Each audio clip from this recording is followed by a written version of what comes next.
Psalm 33 is a psalm about the fact that the Lord speaks and the Lord sees. Rejoice in the Lord, O you righteous, for praise from the upright is beautiful. Praise the Lord with the harp. Make melody to him with an instrument of 10 strings. Sing to him a new song and play skillfully with a shout of joy. So the call to worship. And then now the psalmist begins to speak about the word of the Lord in contrast to the word of man. He said, for the word of the Lord is right. It's very simple. I like it. The word of the Lord is right.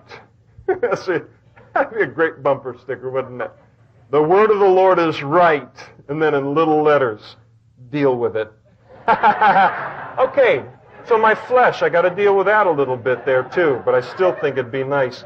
But the word of the Lord is right. You ever known him to be wrong? He's never wrong. The word of the Lord is right. And all his work is done in truth. He loves righteousness and justice. The earth is full of the goodness of the Lord. By the word of the Lord, the heavens are made, and all the host of them. By the breath of his mouth, he gathers the waters of the sea together as a heap, and he lays up the deep in storehouses. And so all that he does, just, through his speaking, let all the earth fear the Lord. Let all the inhabitants of the world stand in awe of him. For he spoke, and it was. I mean, you just drop that done. It's there in the New King James. He spoke, and it was. Bumper sticker number 2. Where am I? Here we go. He commanded, and it stood fast.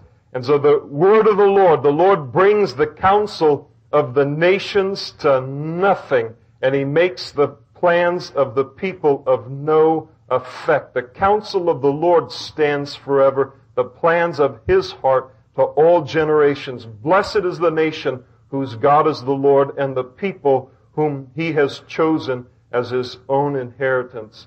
I remember a number of years ago listening to, there was a local pastor, and there was a demonstration made against abortion here in our community, and one of our representatives was there, elected representatives, and this pastor began to speak to him about just the atrocity of what's going on and the abomination that it is and all, and the legislative person was I say legislative, I don't know what he was, political person, and he said, well, there's a lot of resistance where I am, and it's kind of hard to get in this, and just began to hem and to haw and everything, and I like what the pastor said.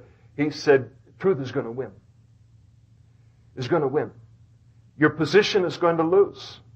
Because a lie is never going to win over the long haul over the truth. It's just not going to happen. And that's what, the psalmist is saying here. These other things, God will bring these things of no effect. The truth is the truth, and a lie can never, ever defeat it.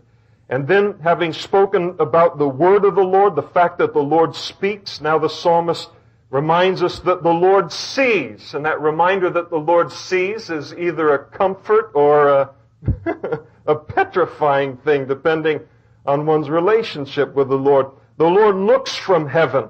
He sees all of the sons of men. From the place of his habitation, he looks, and on the inhabitants of the earth, he fashions their hearts individually, and he considers all of their works. He looks at all of it. He sees all of it going on all day, every day.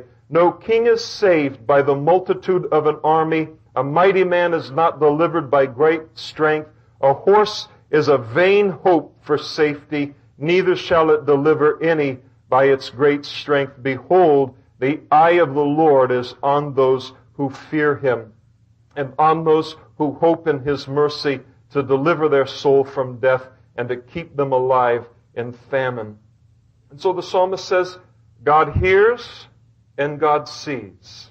You say, well, what's the big deal about that? Some trials that we find ourselves in, especially when we're dealing with this knowledge of the world that's constantly exalting itself against the knowledge of God. When you find yourself in a deep, deep trial, sometimes all you need to know and be reminded of is that He hears you and He sees. And to know that He sees and that His eye is on me is comfort enough. It's all right, Lord. You see. You see it all. Okay. I'm encouraged in that. Verse 20, our soul waits for the Lord. As the psalmist says, we hope in you, for He is our help and our shield. For our heart shall rejoice in Him, because we have trusted in His holy name. Let your mercy, O Lord, be upon us, just as we hope